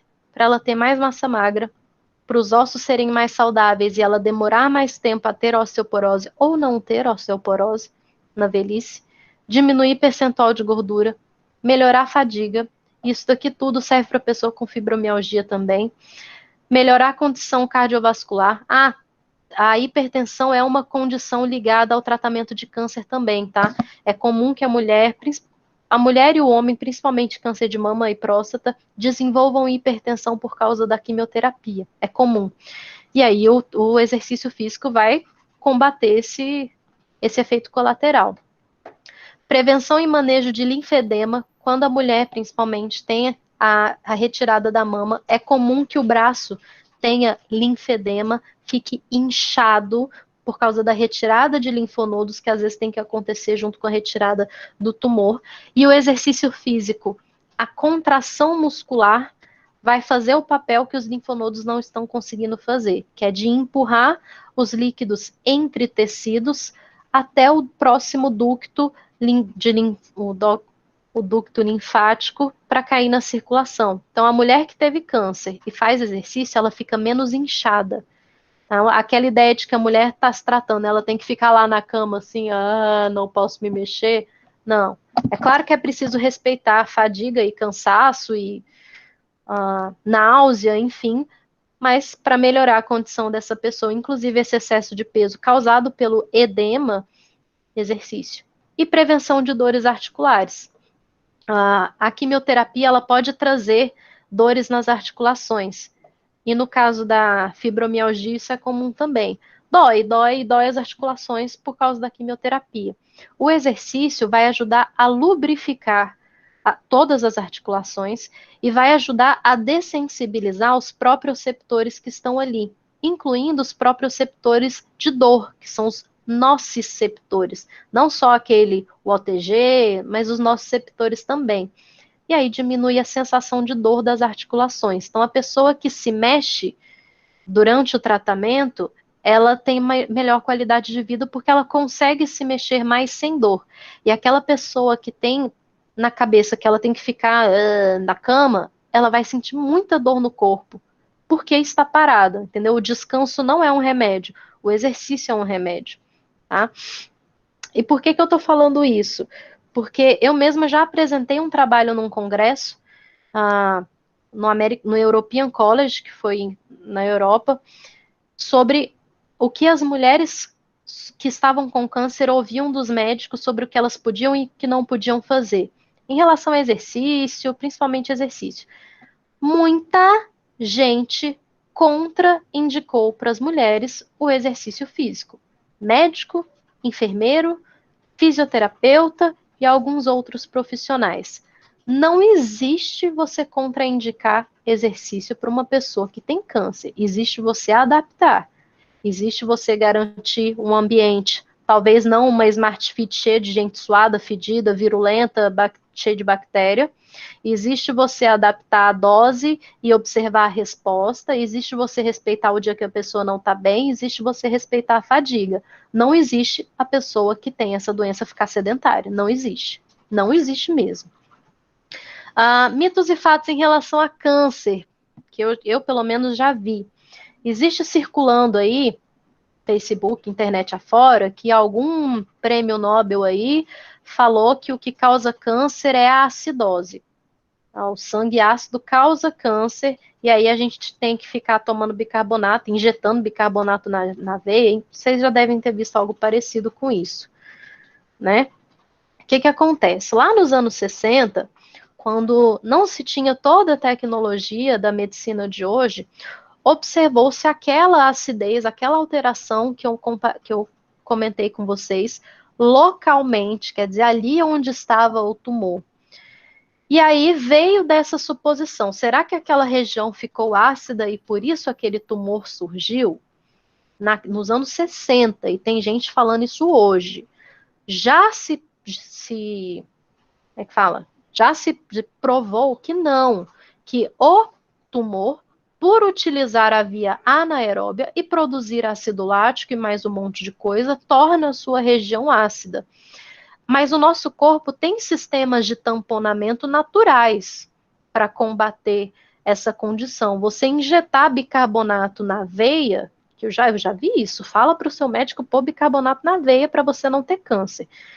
Você altera esse tamponamento. Nosso sangue ele tem que ter um pH ótimo. Ácido mata, básico mata. Lembrem disso. Então, não é a acidez sanguínea que causa câncer. Não adianta tomar água alcalina para não ter câncer. Não adianta tomar bicarbonato com limão ou bicarbonato ou limão para não ter câncer. Não é assim que funciona, tá? Gente, tem um tal de Laí Ribeiro que eu já vi um vídeo dele falando que quando você toma limão, o seu estômago joga bicarbonato no sangue. E aí o seu sangue fica básico e você se cura de tudo, principalmente de câncer. Não existe, isso é bioquímica básica, pelo amor de Deus. Alimentos ultraprocessados, o tal do miojo, a tal da Coca-Cola, entre outras coisas. Aí pode, tá, galera? Desculpa aí, mas aí pode, realmente. Isso não é mito, não, isso é fato. Pode aumentar a incidência de câncer, sim. Tá tudo relacionado com excesso. Se você come a porcaria do miojo todos os dias da sua vida, nenhuma parte do seu intestino vai ser saudável, né? Assim como se você vive de Coca-Cola, a sua chance não só de câncer, mas de diabetes vai aumentar também. Infelizmente. Então, alimentos ultraprocessados não são os melhores para a sua saúde. Não são, isso é fato. Uso de micro-ondas. Gente, micro-ondas não dá câncer, tá? O que o micro-ondas faz? Ele age numa frequência, ele tem dois polos magnéticos que ficam se trocando dentro do micro-ondas e isso gera uma frequência que atinge as moléculas de água. É a mesma frequência das moléculas de água. Eu dou energia para as moléculas de água. Molécula de água recebe energia, ela vibra. No que ela vibra, ela transforma essa energia cinética em energia térmica, por causa do atrito com as moléculas em volta. Energia térmica se espalha, a comida fica quente. Você comer uma comida que teve energia cinética transformada em energia térmica não vai te dar câncer. Não vai te dar câncer. Não dá câncer, tá? Se você morar dentro de um micro-ondas e você ficar ligando o micro-ondas, morando dentro dele, aí você pode sofrer mutação nas suas células por causa dessa radiação. Desde que você esteja fora do micro-ondas, você não corre esse risco. Então, não morem dentro do micro-ondas, não entrem dentro de um micro-ondas, por favor, tá? Aliás, existe um teste muito fácil para você saber se o seu micro-ondas está com a gaiola de Faraday íntegra ou não. O que é gaiola de Faraday? É uma estrutura metálica que garante que não haja, que a radiação produzida dentro não saia e que nada de fora entre, tá? Chama gaiola de Faraday. Como que eu faço para saber se o meu micro-ondas está com a gaiola de Faraday íntegra e, portanto, não está vazando radiação? Você tira o micro-ondas da tomada, tira o micro-ondas da tomada. Pega o seu celular, bota dentro do micro-ondas e fecha a porta. O micro-ondas não está na tomada, você não vai ligar o micro-ondas. Você vai ligar no seu celular, que está dentro do micro-ondas. Se o seu celular dar fora de área, né, der aquele sinal de que ele não foi acessado, seu micro-ondas está perfeito, está tudo bem. Tá? Se o seu celular tocar, significa que tem uma falha na gaiola de Faraday. Tem radiação entrando ou saindo, por isso foi possível a comunicação de um outro telefone com o celular que estava lá dentro. E se o seu celular tiver com a gaiola de Faraday não íntegra, né, danificada e estiver vazando radiação, aperta o botão e sai de perto, enquanto você não puder trocar o seu micro-ondas, só isso. A radiação não vai atrás de você, causar câncer em você, tá? Outro... Não, Felipe, tira o micro-ondas da tomada. Se você ligar o micro-ondas, vai explodir seu celular. Por isso que eu falei, tira da tomada, para não correr o risco de apertar um botãozinho que não deve. Professora, mas eu já ouvi falar que o micro-ondas, ele tira os nutrientes da comida, é verdade? Aí pode acontecer. Mas da mesma forma que... Cozimento, né? Hã? É a mesma forma que o cozimento pode diminuir os nutrientes de alguns alimentos. Tipo isso, da mesma forma que se eu fizer uma cenoura no vapor, eu vou ter tantos nutrientes. Se eu fizer uma cenoura passada ali no azeite, com um monte de coisa, eu posso alterar os nutrientes também. É nesse sentido, tá? Mas como a Joelma falou, é cozimento. Várias coisas que você cozinha, você perde nutrientes. Não vai ser pior no micro-ondas do que na panela, entendeu? Não é pior. Eu lembrei aqui que um namorado meu terminou comigo porque Porque o quê? eu não era saudável porque eu usava micro-ondas. Ah, gente, eu vi uma mulher esses dias nesses grupos de Facebook falando que estava querendo não ter mais micro-ondas, comprar um forno elétrico porque faz mal. Aí tem uma pseudo medicina ortomolecular. A medicina ortomolecular existe. Eu tô falando da pseudo, da mentirosa. Falando que micro-ondas... Tipo assim, se você é uma pessoa muito agitada, você não pode fazer comida na panela de pressão. Porque os átomos da comida vai pegar essa energia da panela de pressão e vai fazer mal. Sabe, gente? Ah, não. Ai, ai. Gilson, não vamos entrar nesses casos. É mentira, amor. Não me olha com essa cara, não. Ah, tá. Gente, é porque, não sei se é da época de vocês, mas teve uma reportagem no Fantástico com a tal da medicina ortomolecular que tirou uma gotinha de sangue da repórter, né? Não sabia que estava sendo filmado. Aí botou lá no vidrinho e botou no microscópio, né? Aí mostrou falando para a repórter, tá vendo essa coisa aqui? Tinha uma telinha assim. Isso aqui em cima da sua célula, e a repórter, isso aqui é uma cândida. A repórter, nossa, sério? Você tá com cândida. Gente, cândida é um fungo. É um fungo que todo mundo tem nos órgãos genitais, inclusive. Na boca também. Você tá com cândida e você tá com uma infecção e aí passou meio dúzia de remédio. Gente, não. Por isso que é importante estudar, né? Tá, continuando. Todo nódulo ou todo tumor é câncer? Não, precisa ser maligno para ser câncer, tem que fazer biópsia, tem que ver o que é para saber se é ou não. Depois de 5 anos está curado. Gente, dentro da área da medicina não se fala de cura de câncer, se fala de remissão, tá? E quer dizer que se a pessoa falar, eu fui curada de câncer, eu vou bater nela e falar, não foi não, é crônico. Claro que não, você tem bom senso. Mas é preciso entender que na medicina, câncer é uma doença crônica. Porque se aconteceu uma vez, existe a chance de acontecer de novo, porque não se sabe por que que aconteceu. Se foi uma mutação genética que uma célula sofreu, outras células com o mesmo gene mutado podem sofrer mutações e desencadear câncer, né? Tanto que hoje tem testes genéticos, mapeamentos genéticos para saber se você tem determinados genes que podem aumentar a sua possibilidade de ter câncer. A Angelina Jolie fez esse teste. Não sei se vocês lembram. Ela fez o teste, deu positivo. Tirou, né? Eu não lembro qual que era o gene dela, mas era um gene que é isso. Se você tem esse gene, a chance de você ter câncer de mama é muito alta. E ela já tinha perdido, eu acho que a mãe e a tia para câncer de mama.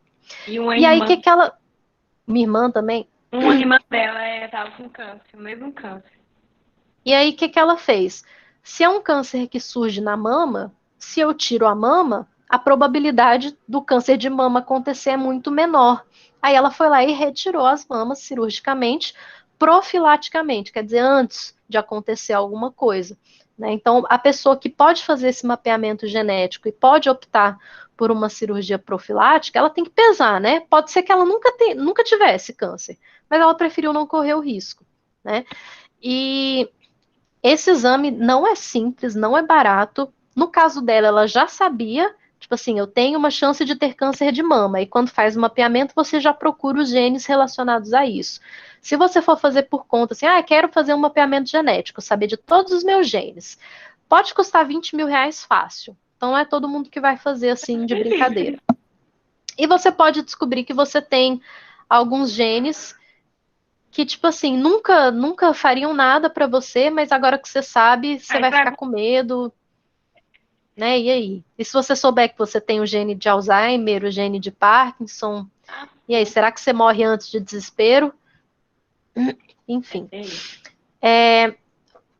Aqui, câncer tem cura. Gente, se o leigo no sentido de não profissional da saúde, que foi curado, que tem cura, você vai concordar, vai falar tem cura mesmo, que bom que você está curado, Deus conserva. Mas você, como profissional de saúde, você sabe que é uma doença crônica. Eu só estou falando, você não vai apontar no dedo na cara da pessoa e falar, não.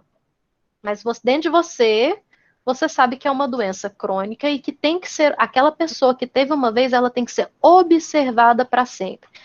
Pode ser que ela morra de velho, sem absolutamente nada? Sim, mas a observação é importante, que a pessoa se mantenha, né, com os exames em dia, digamos assim. Mas o que se sabe desses 5 anos, eu não sei se vocês já ouviram falar do tal dos 5 anos, é que a cada 5 anos que eu passo sem a doença, com a remissão da doença, aumenta a minha sobrevida em mais ou menos 10 anos. Tipo assim, dobra a sobrevida. Se eu sobrevivi 5 anos, existe uma chance enorme de eu sobreviver mais 5. Aí, quando eu completo 10, existe uma chance enorme de eu sobreviver mais 10. Entendeu? Vai aumentando a cada ano. Porque a chance de um câncer, se um tratamento não deu muito certo, ou se aquela pessoa tem uma predisposição muito grande a ter câncer, se ele tiver que reaparecer, é muito provável que isso aconteça dentro desses 5 anos, entendeu? Por isso que às vezes a pessoa passou o tratamento, passou 2, 3 anos e veio alguma coisa de novo. Nessa janela de 5 anos, a chance de acontecer alguma coisa de novo é maior, tá? Mas aí vem o exercício para prevenir, né? Para diminuir essas chances aí. Bom, e aí só para terminar, a gente não tem uma certeza de exatamente como que o exercício atua em relação ao câncer, mas sabe que é benéfico. Gente, tem estudo, tem um artigo de um professor conhecido meu que pesquisou 25 anos de exercício e câncer, de estudos de exercício e câncer, e não tem o que reclamar, assim, faz bem. É importante praticar exercício antes do câncer, se tem câncer, depois do câncer. Isso já está muito bem documentado. Uma coisa que eu esqueci de falar é em relação ao tempo de recuperação ou tempo de descanso de uma pessoa que teve câncer e está malhando, tá? O tempo de recuperação, então, o intervalo de recuperação de uma pessoa que teve câncer, ele deve ser maior. Quer dizer, a pessoa demora mais tempo para se recuperar e voltar a ter a mesma performance, tá? Então, às vezes, um treino, tipo assim, você pega uma pessoa que teve, uma pessoa que não teve, 1 minuto de intervalo de recuperação para essa pessoa que não teve, tá ótimo. Para essa pessoa que teve, pode não ser suficiente, pode tornar o treino para essa pessoa mais metabólico. Não tem problema se você decidiu que o treino dela vai ser metabólico. Você só tem que entender que essa relação de intervalo de recuperação é diferente para uma pessoa que teve câncer. Tá? E se você está fazendo um treino de força, que você precisa recuperar por mais tempo, né? Recuperar toda a performance para a série seguinte, você tem que entender que essa pessoa precisa esperar mais tempo, que não vai ser o mesmo tempo de uma pessoa que não teve câncer. Isso já está comprovado, tá? Inclusive pela ONB, por estudos que aconteceram na UNB, e depois tem outros estudos na UFG e fora do Brasil também, mostrando que o intervalo de recuperação para a pessoa que teve câncer ter a mesma resposta tem que ser maior. Não se sabe exatamente por quê. Já pegaram, comparando, né, com pessoas que não tiveram. Mesma massa magra, mesma capacidade de gerar força, uma fadiga maior na pessoa que teve câncer. Se a fadiga é maior, o tempo para recuperar também é maior. Aí, olha aí a fadiga. Porque tem teorias se perguntando, né? Será que essa fadiga vem do cérebro? Será que essa fadiga é do músculo? É periférica? Parece que é meio os dois, tá?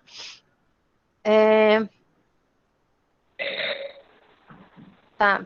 Enfim, leiam, tenham curiosidade de ler sobre o assunto. Se vocês quiserem, eu posto para vocês lá no Moodle alguns artigos sobre câncer e exercício em português, porque tem. E é isso.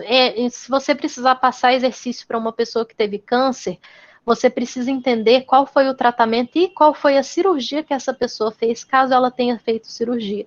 Se uma pessoa fez o tal do giro do dorsal ou retirando o pedaço do reto abdominal, você não vai passar os mesmos exercícios que uma pessoa que não passou por isso. Né? Se a pessoa não tem um lado do latíssimo do dorso, você não vai passar uma puxada com as duas mãos ao mesmo tempo que, né? Não vai, enfim, pensa um pouco, raciocina um pouco. Gente, eu achei que tava acabando, meu Deus. Deixa eu só ver. Cacete. Não, gente, depois vocês leem isso aqui. Melhor. Não aguento mais. Enfim, tem que fazer exercício, melhora tudo, melhora a fadiga, faça aeróbio também, porque o aeróbio é importante para a condição cardiovascular e melhora a fadiga, junto com a força. Aqui tem alguns estudos, só é uma forma resumida, né? Fulano encontrou isso, só para vocês. Esse Battaglini aqui. Esse professor Battaglini, ele é brasileiro, mas ele mora nos Estados Unidos e ele estuda câncer de mama e próstata, exercício em câncer de mama e próstata. Uma figura sensacional. Yoga melhora, exercício... Enfim, gente. É isso. Meu Deus, na capa. Nem eu lembrava que eu tinha feito tanto slide. É isso. Alguém tem alguma pergunta? Já são 9h30. Eu falei que essa aula ia ser mais curta, né? Então, acho que... Para quem chegou depois,